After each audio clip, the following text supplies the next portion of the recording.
friend, Jennifer Guskin, and we need your help. We are right now working on advocacy for combating human trafficking, and here's why.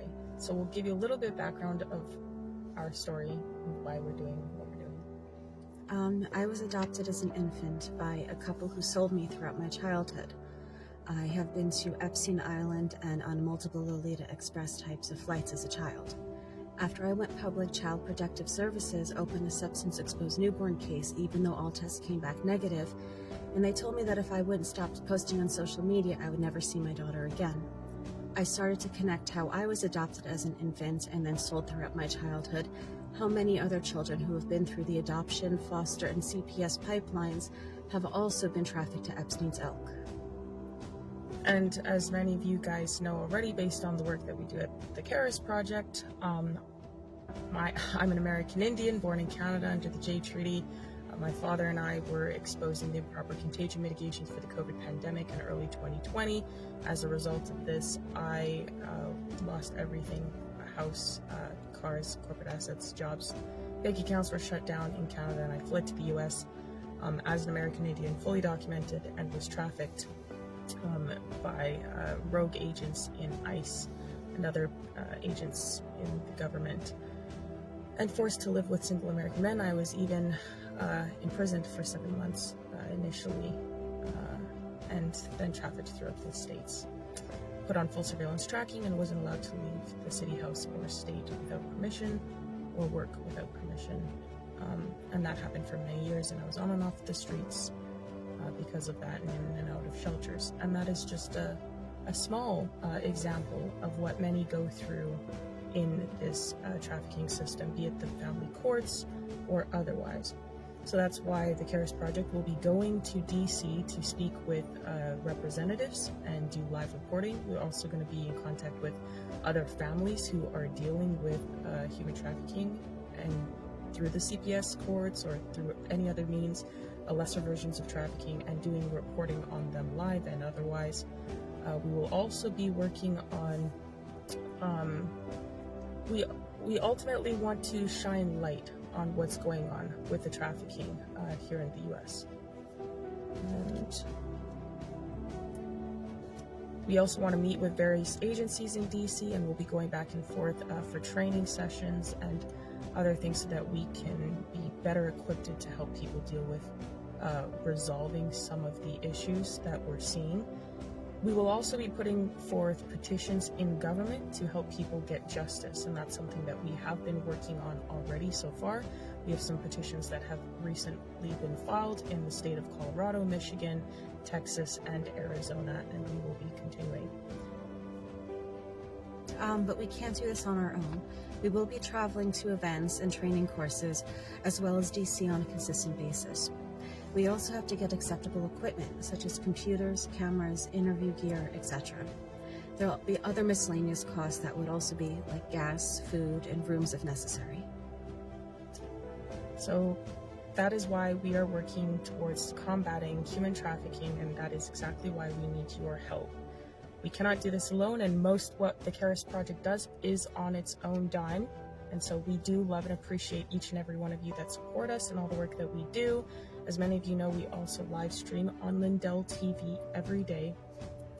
Everything we do, like I said, is on our own dime. So we appreciate all the love and support and all the people who do donate, and we would very much love and appreciate that still. Thank you everybody for your time and considerations, and thank you for all the support, and we will catch you guys in the next one, and hopefully we might see you guys in the future and come across you and maybe be able to do some great things together. Hello everybody, and welcome to the Karis Project podcast. Today we have with us Deborah Perrier Perrier. I'm slow. Perrier, yeah, just like the water. All right.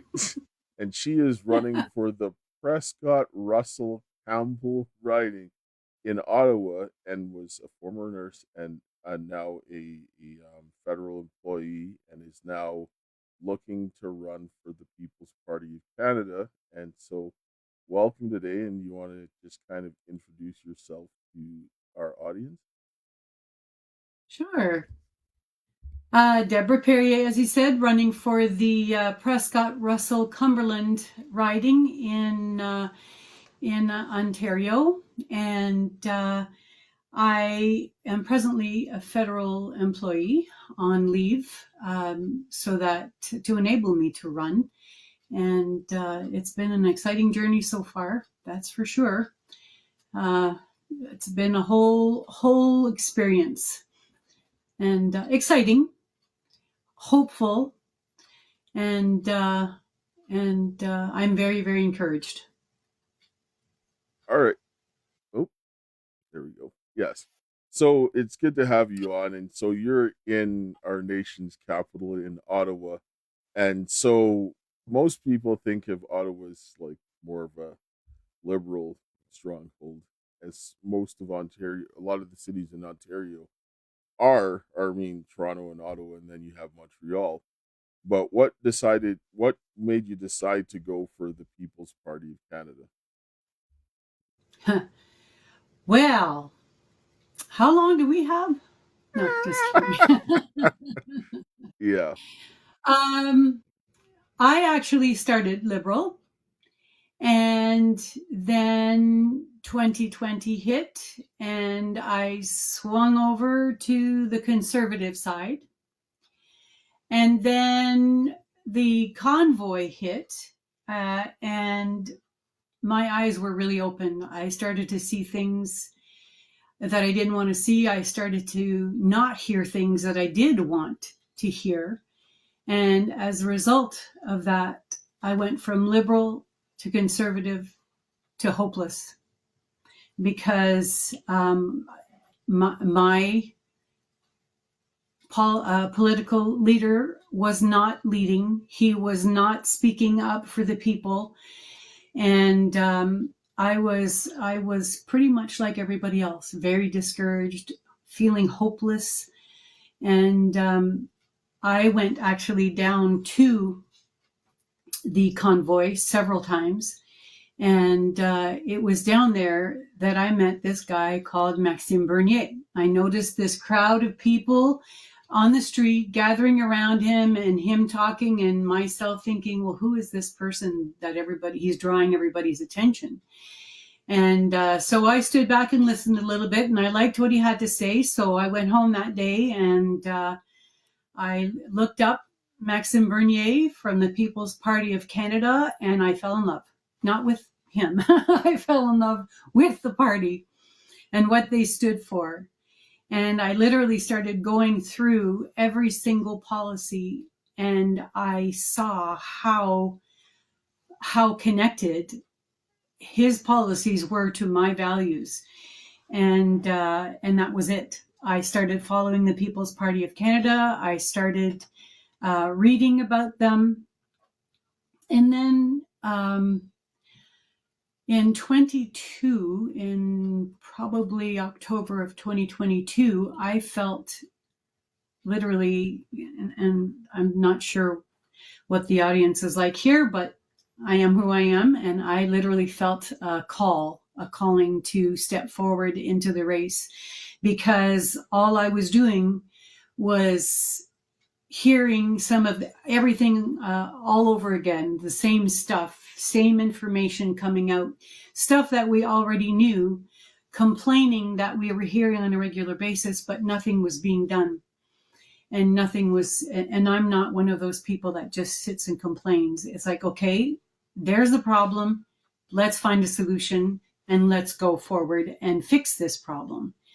And so I felt this call into politics. I've never in my entire life had any interest in politics. I mean, I always did, as a civilian, I did my civic duty.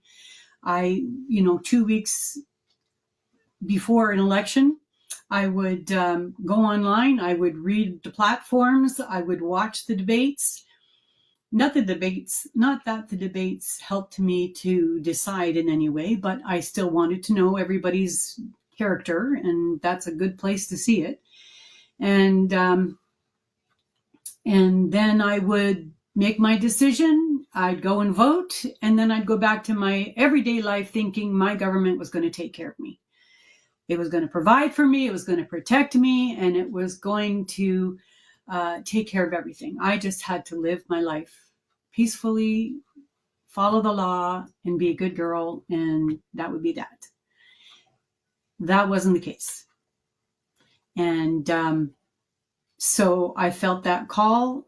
And literally the next morning I wake up and in my email is an invitation to attend a training conference for people interested in being candidates, and the People's Party of Canada was putting it on. And I felt that compelling force just push me there. And the second I set foot in there, I knew that that's what I was going to do. And that was in August, of just this past August. Okay. So it's been a whirlwind. Well, I mean, I think that everybody in Canada, well, most people in Canada can sit down and say that their parties did not work for them. And what we're seeing here is a deviation from the norm, a severe deviation. Because regardless of what, and we're seeing people that are coming from all across the board, because there's always this thing saying they're vote splitting and so forth from the Conservatives. But what I'm seeing is a lot of people that are leaving, they're coming from other parties more so than the Conservative Party of Canada.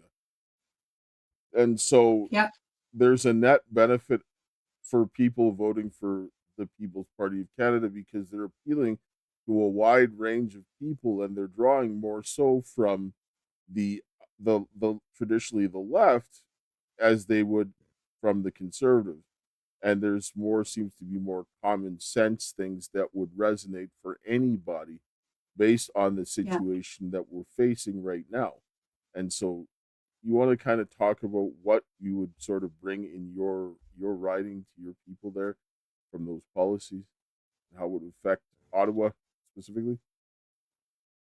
Well, the four main ones that I hold very dearly to is first and foremost the immigration. The issue with immigration is seeping into and affecting just about every area of our life, from the cost of living to the cost of housing, to the fact that there isn't any housing, to the fact that we have vets who have fought for this country living on the streets.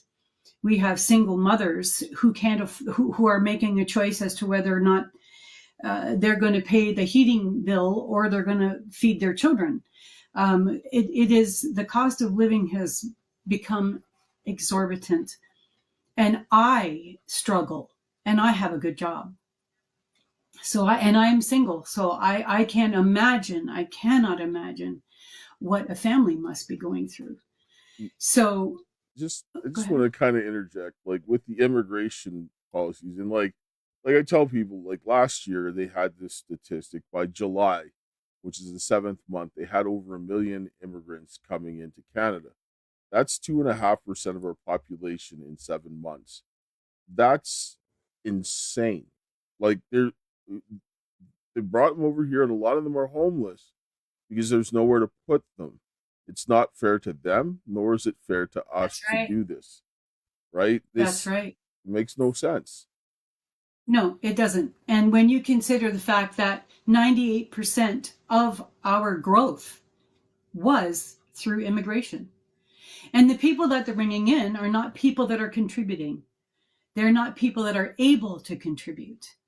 They are just putting more pressure on the system and drawing more from the system. And as a result of that, nobody is being serviced properly. No one is getting the help that they need, from healthcare to groceries. And it's been a horrific mess. And I have been listening to, I still follow, like everybody else, Pierre Poilievre and Mr. Carney. And their intention is to continue with the immigration, the mass immigration, and continue to bring people in. Oh, they might cut it down a few thousand people, but their intention is to continue to bring people into our country that can end up by being a larger voter base for them. That's pretty much what it is. And And the thing is that we're broken. We're not only are we broke, but we are broken.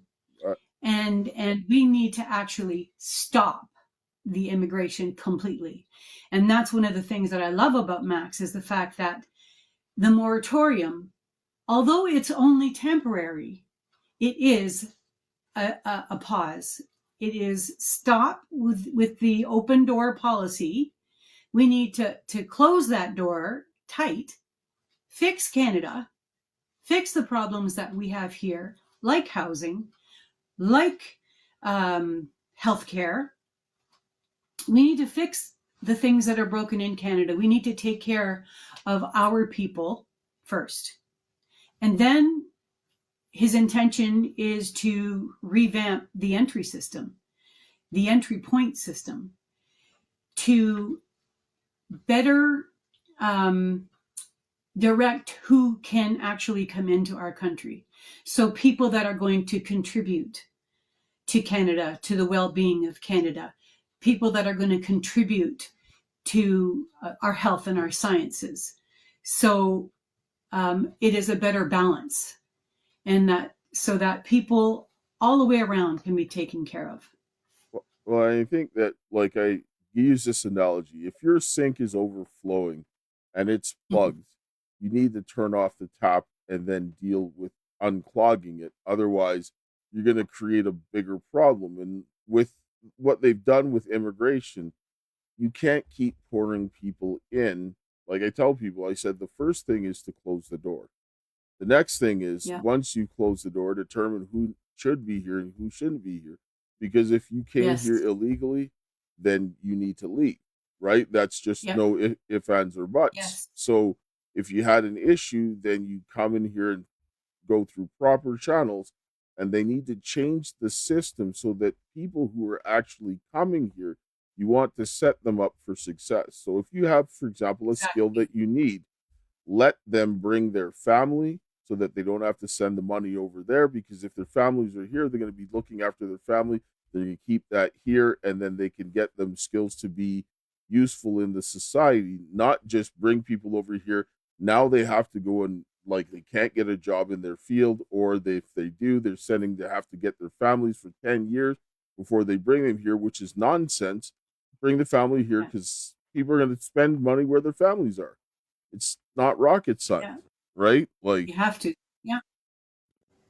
and exactly, and making sure that those skills can pay Canada. Those skills are going to provide a necessity within the country that they're living in. And that's one of the good things about the point system. And I really liked Max's idea about the fact that they're going to increase funds to CSIS and increase funds to the RCMP so that they can do the proper vetting. Because that's another issue, is that people are coming in here and they're not being vetted at all. So we have allowed criminals to come into our country. Yes, that's because there's so much politicization of our law enforcement that they're not allowed. Like, look at the last 5 years of what Trudeau has done with the RCMP, and then they had to go to Parliament for CSIS to get power to investigate the politicians that are under foreign control. Like, are you kidding me? Right? Like, there's so much reform that needs to take place. It's just, we could sit here all day literally and just go over all the reforms that need to happen, and all of the safety checks that need to be put in place. And it's wild. It's absolutely wild. My sister used to work for the RCMP, right? And she was just flabbergasted at what she was seeing now, because I mean, there are many good men and women that were in the RCMP that are probably right now ashamed of what is going on and want those people out just as much as everybody else, because they signed up to serve and protect the people. But now they're told that they can't do it because of political reasons, and they have to sit there and watch criminals come in and just destroy this country. No. and let them go while they're holding people like Chris Barber and The boys at Coots.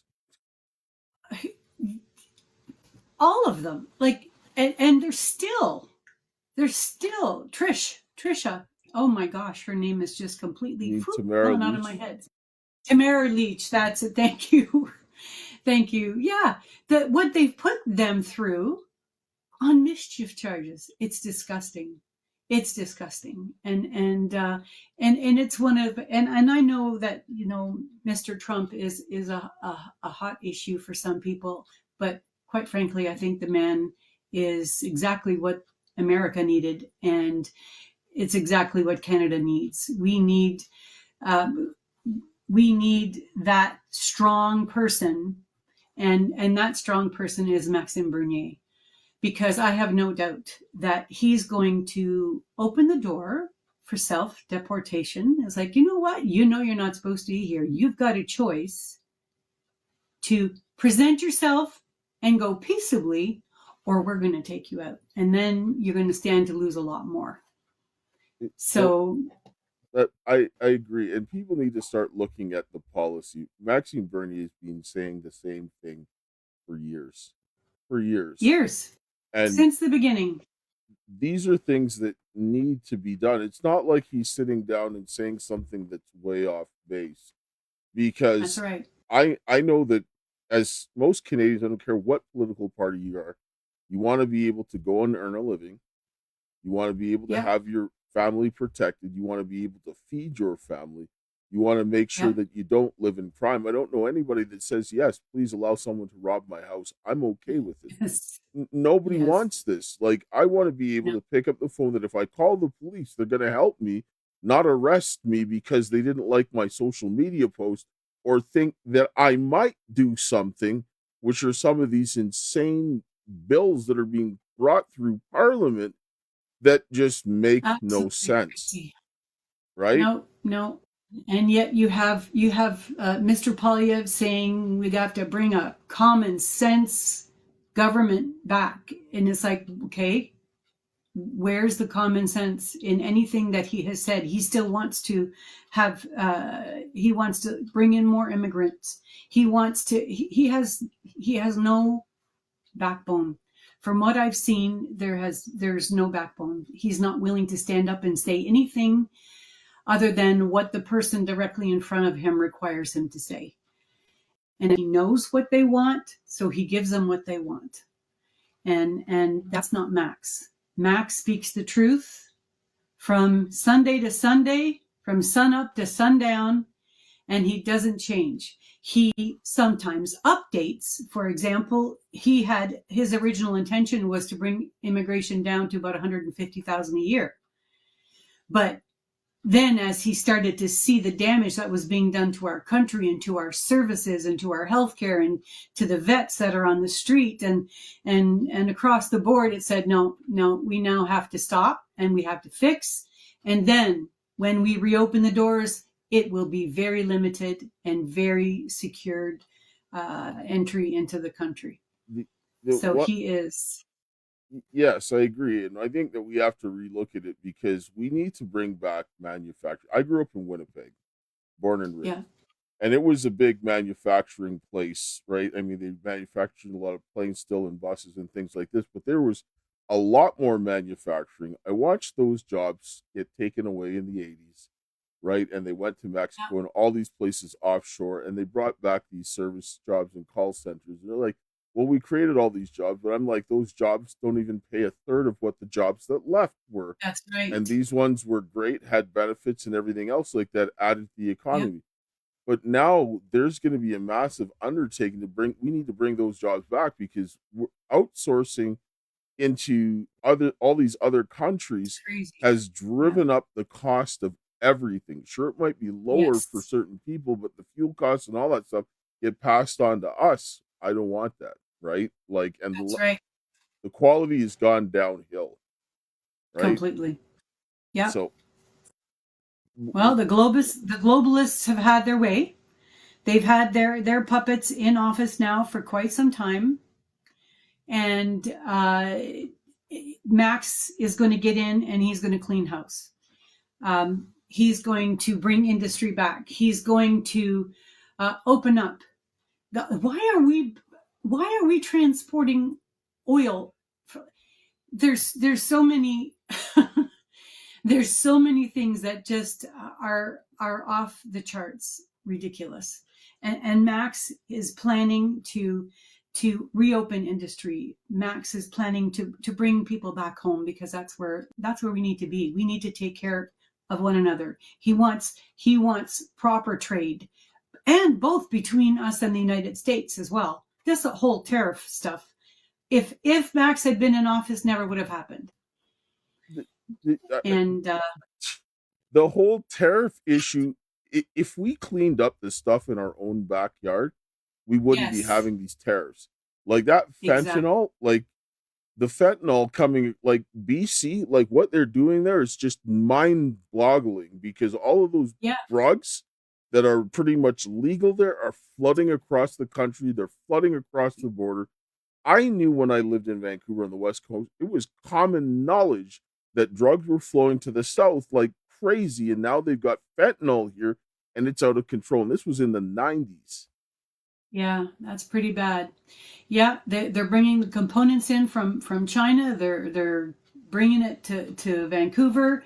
They're creating all this other stuff, and they're shipping it across the country and killing people. But thanks to Mr. Trudeau, they have shops to sell it in just about every city in Canada. Yeah, I know. There are no words. I don't understand.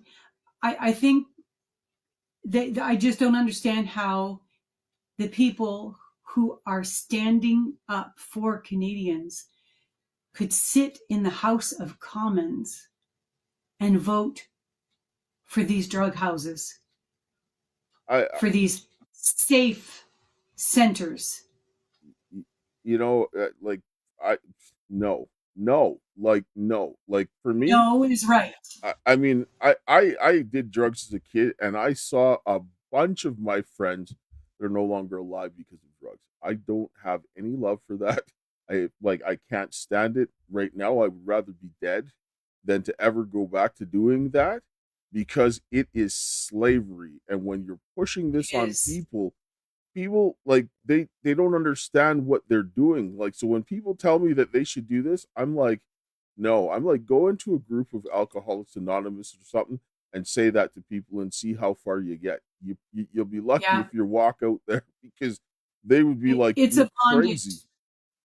It's a bondage that they have no idea. Excuse me. They have no idea the depth of destruction. Well, look at the suicide rate. Yes. The suicide rate, the death rate in the drug community. It's almost as though, and this is my own opinion, my own thought process. Perhaps that's why, they opened up all these houses, because they wanted to do away with that part of the population that just continues to draw from their resources, there being the globalists and those higher ups. We have to take a short commercial break. I need to hear from Mike Lindell, the pillow guy, and we'll continue this on the other side. Okay. You're still looking good. I'm still feeling good. I've got all your MyPillow products. Mattress topper, bed sheets, MyPillows, towels, slippers, blankets. I'm interrupting this commercial to do something I've never done before. Get 2 MyPillows absolutely free on orders of $100 or more. I can't do this forever, so get on board with this great sale today. Our best-selling 6-piece bath towel sets or kitchen towel sets, just $29.98. Our famous standard MyPillow is only $14.98. Queens, $18.98. King size, only $1 more. Body pillows, $29.98. Multi-use MyPillow 2.0s with pillowcase, $9.98. Save $40 on our Spring Percale and Giza Dream bed sheet sets. Any size, any color. So go to mypillow.com or call that number on your screen. Use your promo code to save up to 80% on all MyPillow products. And when you spend $100 or more, get 2 standard MyPillows absolutely free. Yeah, so if you need any of the MyPillow products, go to mypillow.com/Karis or call 800-845-2942.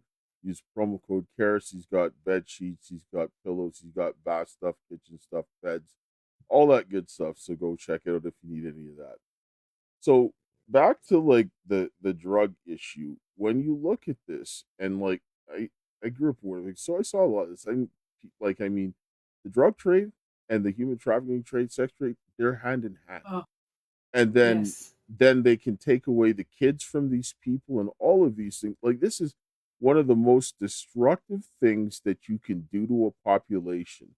And like the fentanyl is just next level. Like, that was never around when you Yes. were a kid or none of that stuff. So this when you see what's happening to the people, why would you want this in your country? It is going to destroy people badly. This is terrible.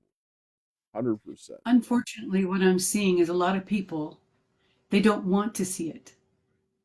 You know that little child, that little toddler that sits on the floor in the middle of the living room and says, "Can you find me, mommy? Can you find me?" And they play peekaboo and you're not there and then you are. There are people today that are hiding because they don't want to see. They don't want to know. They just want to live in their sweet little bubble. They want to just live their life, and they want to live peaceably, and they want to follow the law, and they think that that's enough. And if they think if they don't think about it, if they don't see it, if it's not on their doorstep, then it's not happening. They don't have to think about it until it slaps them in the face. And then it's too late by then. People need to realize that it is real, it's there, and it needs to be dealt with, because it's not going to get better if it's not dealt with. It's just going to, that border is just going to keep growing and growing, and they're going to keep spreading out and keep spreading out. And the cartels are extremely active. They're extremely large, and they are far reaching. And this goes back a long time. Yes, it does. And I was listening to Sam Cooper, and then what's his name? Robert Project, I think he's I can't remember what his first name is, but he was out of Ottawa, and he reported about what Sam Cooper was talking about the cartel Oh, money yes. that was being gone to Trudeau. Laundered. And Yes. when you start looking at all of this, and you look at the foreign interference that they're talking to, and all of these things, I'm They're all like, tied in. I cannot trust my government that's currently there, because if you are working for a foreign interest, that means you're not working for Canada. That's right. That's not a government. Like, and I'm sorry. Nope. It's a business. This has turned into a business specifically for the globalists. It has turned into a business entity that has nothing to do with keeping Canadians safe or providing for our own. This has everything to do with lining their own bank accounts, their own pockets, and providing their own safety nets. And they're playing the game of risk with our lives, and it's destroying this country. And the level to which the conflicts of interest, the corruption, it's so deep that that's one of the reasons why parliamentary reform is going to be one of my projects. I'm going to have a few projects. I'm going to be busy. I'm supposed to be heading towards retirement, but I don't think that's going to happen.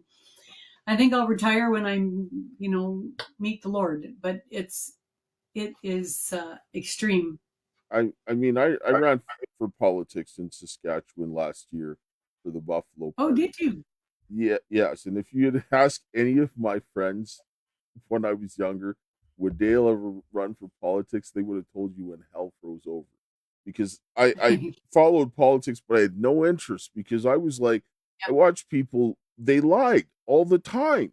And it just got worse. But then I was like, okay, you know what? I let this happen because I didn't do anything. And so I That's said right. something needed to be done. But a lot of the stuff that Max is dealing with, we dealt with in Saskatchewan because we had pretty much a lot of the similar stances. We wanted to work for the people, like common sense, do this stuff that needs to be done.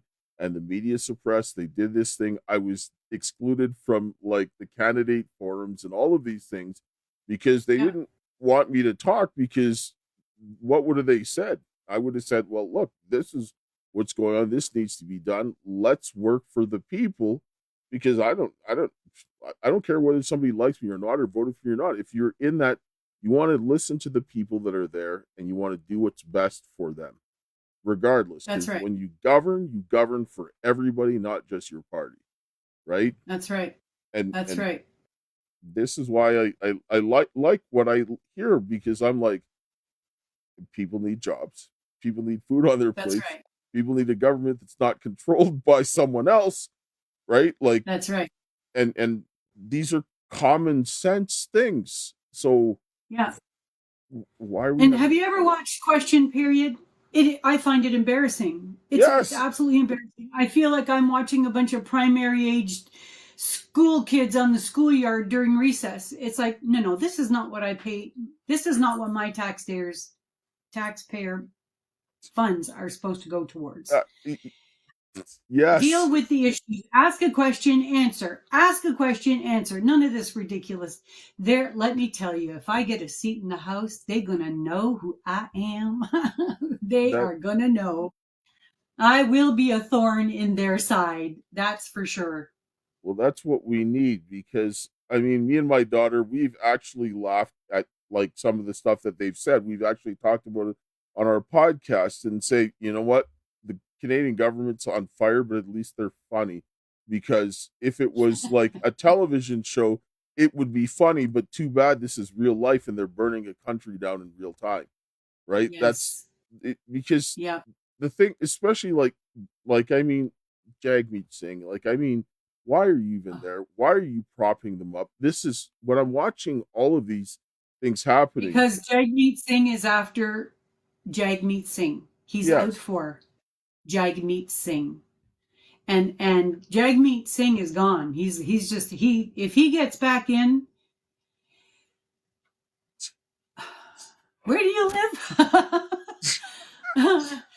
I don't know. I tell you, I couldn't, because as much as I would want to leave, but I couldn't.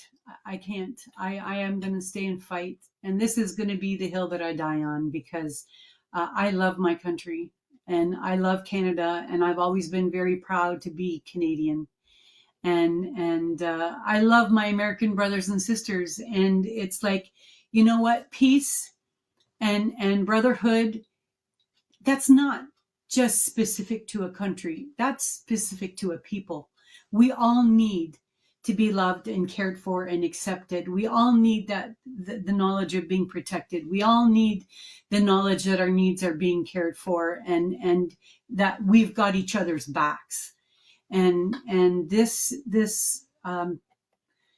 what this country, what this parliament, what this government has done, has so badly damaged who we are. Our identity has been so badly damaged that it's going to take a house cleaning, a real house cleaning. And Max is the one. I know it sounds, rote, and I don't want it to sound that way, but Max is Canada's Trump, and he will clean house. He will clean house. And these people that think that the Liberals are just doing what's good for Canada, they need to give their head a shake. Maybe knock it a few times on the wall and knock some sense in there, because how they haven't noticed the fact that the damage that's been done, just as far as DEI is concerned, our military, we don't have tanks, we don't have weapons, we don't have enough warriors, but we have tampon machines in every men's bathroom on every base. Like, how does that have any sense? We used to be a military that was, a pride-filled, strong military that was admired throughout the world. Now we're a joke. Literally a joke. When I was a kid, there was no DEI, there was none of that stuff growing up when I was going to school. Like, that's fairly new. Yes, sure, they put the ramp in for the guy with the wheelchair because that was common sense because he didn't have legs, right? Like, but he still could learn. And so, I mean, when you had challenges, life wasn't fair. Did I have to deal with a lot of challenges? Sure. But what did I have to do? Just work harder. You know what it ended up doing? Yeah. I learned it helped me later in life, because if I didn't go through those challenges previously, I would have been like a lot of these guys, balled up and curled up in the corner trying to stick their head in the sand rather than to face the problems. Like, life sucks. Right. It's not fair, but God builds character. He tells you, if you trust me, I will help you get through it. I won't make you avoid the challenges, but I'll help you through it. And you become stronger as a result of it. And DEI hurts everybody. And they end up suppressing the best and the brightest to justify using it. And that is wrong. That is wrong. Yeah. And that's all part and parcel for what the agenda is. You break down society to the point where people have no more confidence in themselves or in their government, then they're easy to control. And it's all part and parcel. This DEI is deadly. DEI is deadly. This gender ideology is deadly. And it's just to weed out the weak. It's to weed out the problems. Yes. And it punishes the strong, like the minorities. It hurts them the most because they have to suppress the best and the brightest in the minority groups to justify saying, oh, well, we need to help them. It's like, no, you don't. You need to, if you want to help, let them, help them to re-educate themselves and do better and invest in their communities. Because if somebody goes and he's successful, he's going to bring those skills back to his community and help them to become successful. That's right. And if everybody's becoming successful, then everybody benefits because we become more prosperous, because then we don't have to spend money to keep paying for people to be poor and underprivileged, which is what we're doing. And we're hindering people from being able to get into the workforce and become useful members of society. Why would you do this? This makes no sense whatsoever. None. Needs to be fixed. It needs to be fixed. But if you know what Agenda 2030 is, you understand. Yes. And I mean, because that's exactly what they want. That's exactly where they're heading. I don't, know that this is that's a whole other show. That's a whole other show. But Agenda 2030 is you will own nothing and you're going to be happy about it because that's what we say. And by breaking down the culture and breaking down society to the point where we can't pay our way, we just sit back and get tired and say, okay, you pay it. Go ahead. I'm tired to fight. I'm too tired to fight. And that's what they're aiming for. That's criminal. Like, Yeah, it's criminal. But the government is criminal. Yes. Well, I mean, they're bought and paid for. I mean, and that's They are. And that's a good way to say it. They are bought and paid for. And the amount of times that has been proven so far, it has been proven the conflicts of interest, the corruption that has been constantly playing out in the courts, in front of our eyes. And it's like we have no power to change anything. I mean, when the prime minister can just up and call the emergency act with just because, well, he just didn't like what was going on down there, so let's get control and use lawfare instead. And it's like when he can get away with doing things like that, there's a serious, deep, and dangerous problem that needs to be dealt with, and it needs to be dealt with swiftly. Yes. Is it going to happen overnight? No, it's not going to happen overnight.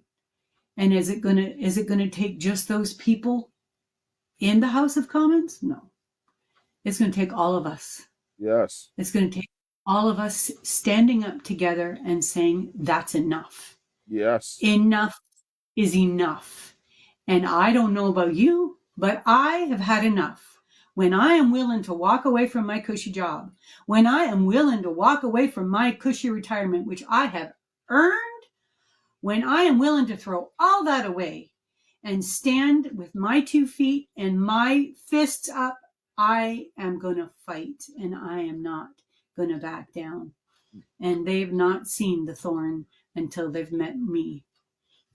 I think the same way. Like, I mean, I lost everything. I mean, and I said, you know what? It would be better to be dead than to live in a country the way this is going, because we are going to be slaves. And Yes. I never got born into slavery. No. And even still, even if I did, I wouldn't want it. Nobody wants it. That is one of the worst things that you could do to everybody, because look at the inflation rates. They're printing money and just spending it and sending it everywhere else. Like you talked about the military. They're sending all this money to Ukraine, right? Okay, that war is bad. But how are you sending all this money to Ukraine when our troops are eating spoiled rations? They don't have proper equipment. They don't have all of these things that are necessary to even defend us if we were invaded. Why are you sending your money there, right? This is 19.5 billion. That could have supplied our military with enough personnel and enough healthy food to keep them strong and fightable, so to speak. And then Zelensky said, like, half of the money that was supposed to come to him didn't even come to him. So where did that go then? Right? Oh, I know.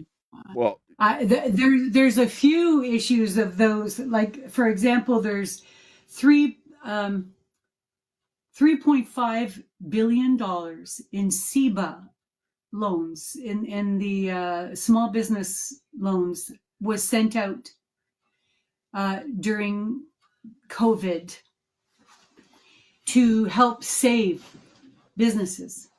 Half of them don't even exist. Half of the businesses that received those funds don't even exist. Where did that money go? Why are they not investigating it? Why haven't they dug deeper? Because they don't want to, because they know there are too many people with fingers in the pot that would get those fingers clipped.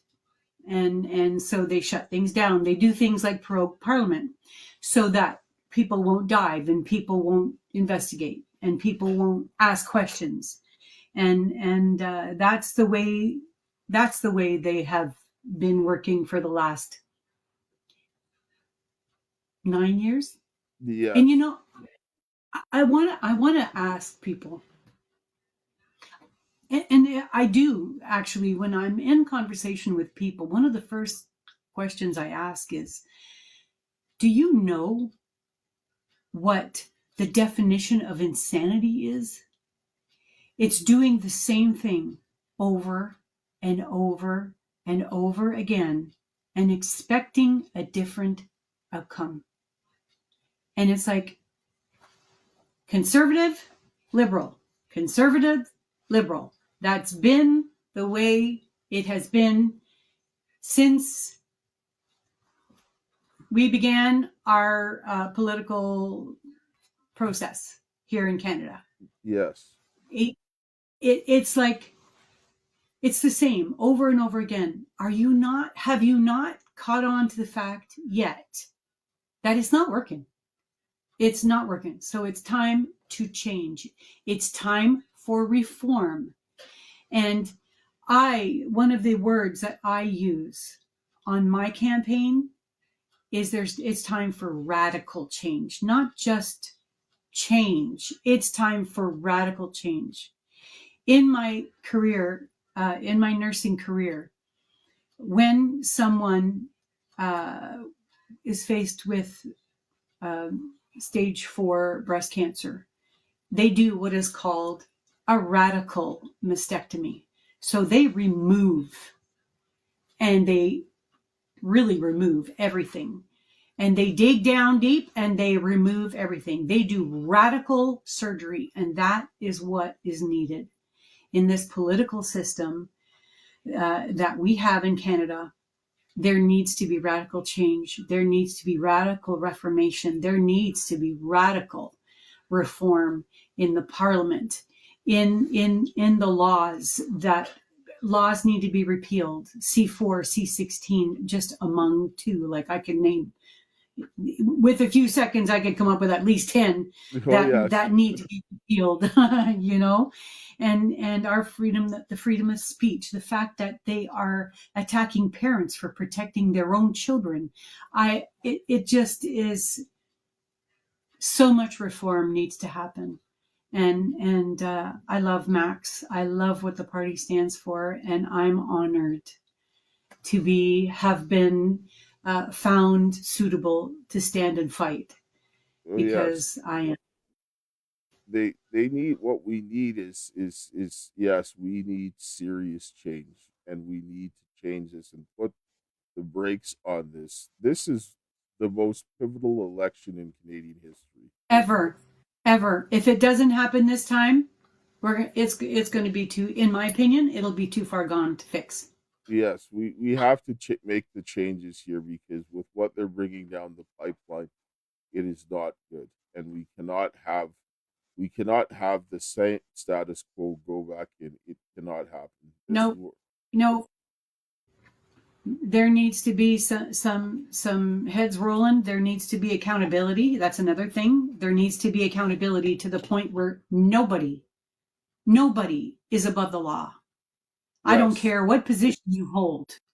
Yes. I don't care what seat you sit in. Nobody is above the law, and people need to be held to account. And that includes judges, because judges should not use their position to shield criminals, because if you do, you should get arrested and not go back to the judicial council, because first of all, that ain't even constitutional, because the provinces have control of the administration of justice, and they need to be the ones to deal with that. They should have structure that, even though they're federally appointed, they answer to the places that they serve. And this is what needs to be done, and that they need to have accountability, because you're watching the government toe the line and let criminals free and all that. No, you can't do that. You have to have accountability. And if you can't make the decision, then step aside and let someone who's competent to make those decisions. And I think there's a lot of being bought and paid for. But anyway, we're running up on time. So quickly, do you want to tell people how they can help you, how they can reach you?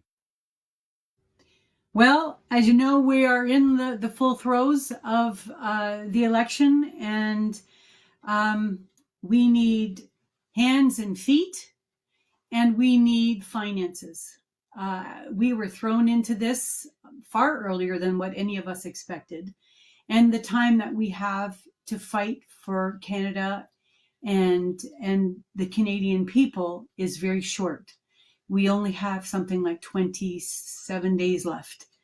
And funds are short, and we need to get our signs out there. We need to get the flyers out. We need to get people willing to go door to door and do canvassing. So if your heart is called to saving Canada, if you are willing to stand up and fight for the country that you love, please reach out. You can go to my website, which is Deborah Perrier PPC.com. That's DeborahPerrier PPC.com. Or you can reach out to me on my email, which is deborah.perrier@teamppc.ca.